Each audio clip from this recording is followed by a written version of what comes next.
Greetings, our brothers and sisters in the continent of Africa, that is the motherland, and in the diaspora. Wherever you are, we hope that you are well. Today, we want to talk about what is happening in Burkina Faso after we talked about visa being cancelled for Mali, Burkina Faso, and Niger.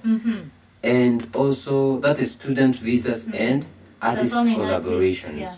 Today we want to talk about something that has come up, and it's in the Sputnik News website. That Sputnik is a Russian media, and they are saying France suspends inter-country adoption of Burkina Faso children. So, so France has stopped inter-country adoption of Burkina Faso children, and you know, people in Europe usually come to Africa and adopt those orphans in orphanages and all that. We've seen that in many countries where kids are taken, they are taken to US or wherever, and there were reports of this lady who is an actor in Hollywood who adopted 2 kids and then turned them into gay. He says the kid told her that he's a girl. So it's crazy. So there are reports coming through the Sputnik News website where, as you know, the relationship between France and Burkina Faso has been deteriorating since Ibrahim Traore took power in September 2022. There's a lot of mistrust. So let me read. The Ministry of Europe and Foreign Affairs issued an order this week suspending all international adoption procedures concerning children habitually resident in Burkina Faso by any person residing in France. So they stopped all adoption procedures for kids in Burkina Faso by anybody in France. French national or any person residing in France. So you could be from Burkina Faso, but because you're residing in France, you cannot. So the procedures are... The measure does not apply to procedures that have given rise on the date of publication of this order to a relationship by the Burkinabe Central Authority for the implementation of the Hague Convention of 29 May 1993. The ministry specified in the decree. So you see, it's just stopping the adoption, which, you know, in Africa, let me guys tell you, in Africa what happens. If a child is orphaned, they are never orphaned, because we say my mother's sister is my mother. Exactly. My father's brother is my father. So in case they pass, the brother or the sister takes up the child like theirs, and you won't even tell if this child is not theirs. And that is in most African, if not all African cultures. That is African culture. Yeah. It's only being ruined by the influence of the modern Western culture that you find people on the streets. And that is why in Africa, in most African countries, if you come to most African countries, you see very little or none street people.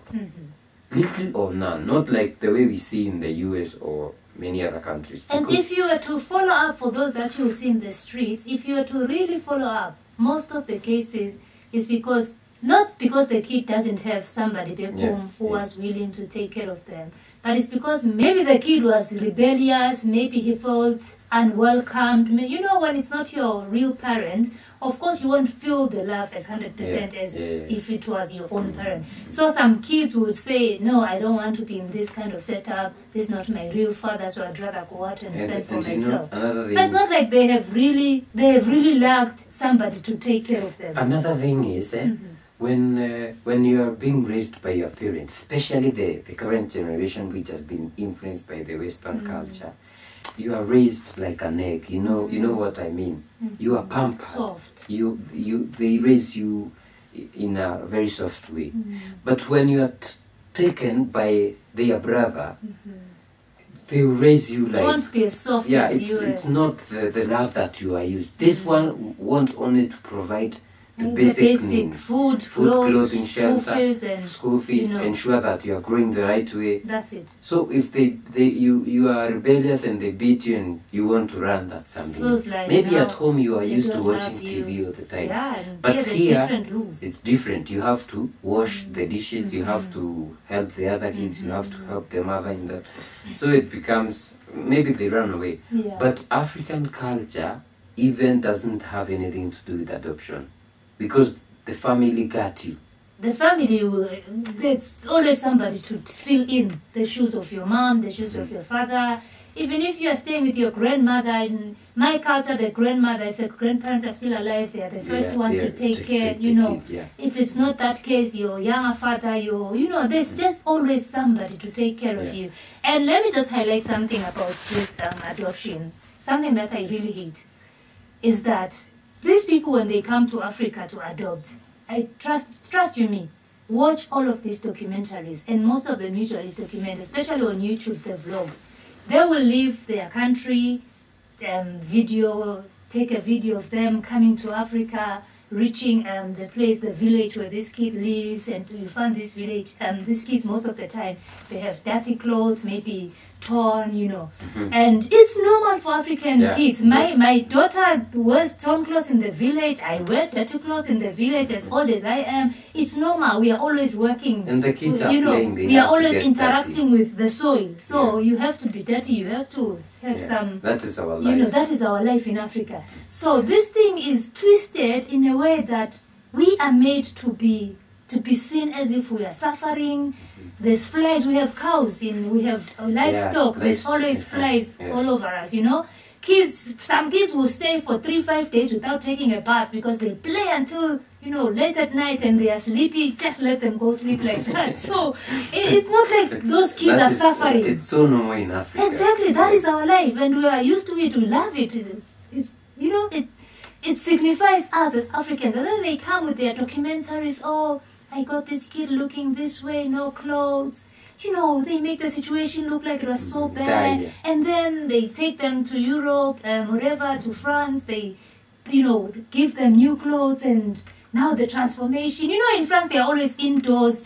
And the streets are paved and all that. Paved streets. There's no time to be playing and interacting with kids from all over the village. In the soil. You know? Yeah. So the difference, yes, it will be there because it's a whole different lifestyle altogether. So you cannot now weigh these two lifestyles and say this is better off because the child is clean. A child should be dirty. That shows he's healthy, he's alive. So yeah, that's the one thing that I do not like about this adoption. And kudos to France. Thank you so much for stopping. Thank you. To wrap it up, France, we don't need you adopting our African children. We always have somebody. What we need is a leader who encourages us to go back to African our culture. Yes.